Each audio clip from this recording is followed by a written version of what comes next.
नमस्कार,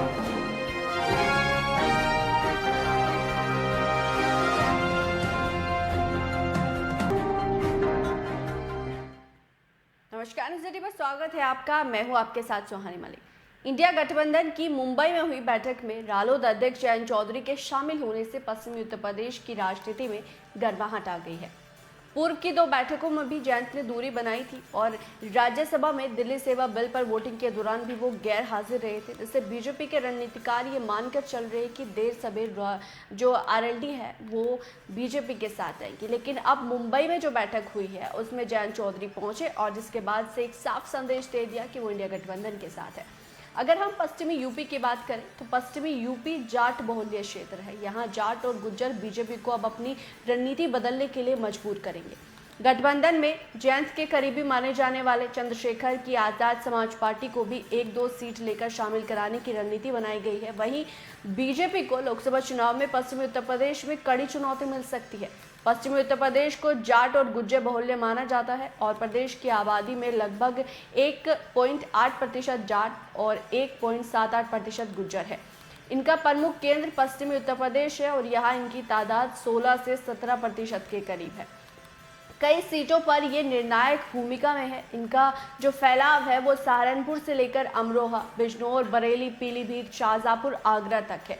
जयंत जाट, गुज्जर, मुस्लिम, जाटव व त्यागी गठजोड़ की कोशिश में जुटे हैं। यदि वो गठबंधन का हिस्सा बन जाते हैं तो सपा सहित दूसरे सहयोगी की जो परंपरागत वोट भी उनके खाते में आने की स्थिति और मजबूत हो जाएगी। अब अगर बीजेपी की बात करें तो बीजेपी के लिए 26 सीटों पर मुश्किलें खड़ी हो सकती है, जिससे वो बीजेपी के लिए पश्चिमी उत्तर प्रदेश की 26 सीटों पर नुकसान पहुंचा सकते हैं।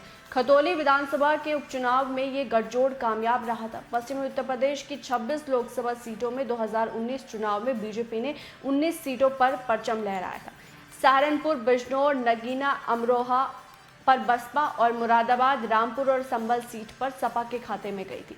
बाद में रामपुर पर उपचुनाव हुए और यहाँ बीजेपी ने जो बाजी है वो पलट दी।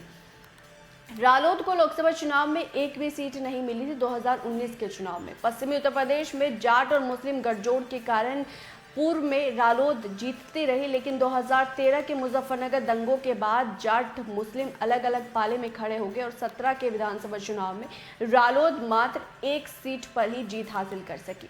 वहीं 2019 के चुनाव में सपा के साथ रालोद का गठबंधन हुआ तो 8 सीटों पर 2022 के चुनाव में रालोद के साथ गठबंधन था, जिस पर 8 सीटों पर उनके प्रत्याशी जीते। उसके बाद खतौली सीट पर भी जीत मिली। जानकार कहते हैं कि जाट और गुज्जर चुनाव में कभी भी एक साथ किसी पार्टी के पक्ष में नहीं गई, लेकिन जाट रालोद के तो गुज्जर बीजेपी के साथ गए। गुज्जर बीजेपी से इस बात से नाराज हो गए कि जाटों को पार्टी खूब जो है वो तरजीह दी गई है, लेकिन गुज्जरों को उनकी संख्या के हिसाब से सरकार और संगठन में जगह नहीं मिलती। यही कारण है कि खतौली विधानसभा के उपचुनाव में बीजेपी को अपनी जो सीट थी वो गंवानी पड़ी। हालांकि बीजेपी ने अब राष्ट्रीय टीम में गुज्जर नेता सुरेंद्र नागर को जगह देकर उन्हें मनाने की कोशिश की है, लेकिन प्रदेश संगठन में एक भी गुज्जर नेता नहीं है। गुज्जर चाहते हैं कि उन्हें पार्टी के प्रदेश संगठन में उचित प्रतिनिधि मिलना चाहिए। दूसरी तरफ बीजेपी ने जाट बिरादरी से ताल्लुक रखने वाले भूपेंद्र चौधरी को प्रदेश अध्यक्ष और मोहित बेनीवाल को उपाध्यक्ष की जिम्मेदारी दी।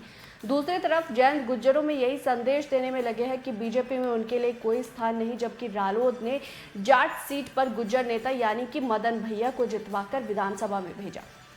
सूत्र बताते हैं कि बीजेपी ने लोकसभा चुनाव में रालोद के साथ गठबंधन की कोशिश की। जयंत चौधरी ने गुज्जरों को साथ लेकर चलने की बात कही।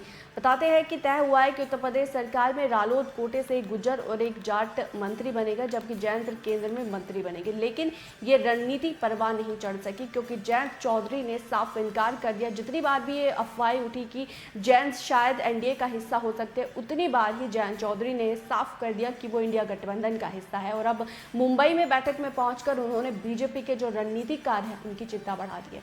बहरहाल इस रिपोर्ट पर आपकी क्या राय है, आप क्या समझते हैं, वो जरूर कमेंट बॉक्स में बताएगा। मेरे साथ फिलहाल इतना ही, मुझे दीजिए इजाजत, नमस्कार।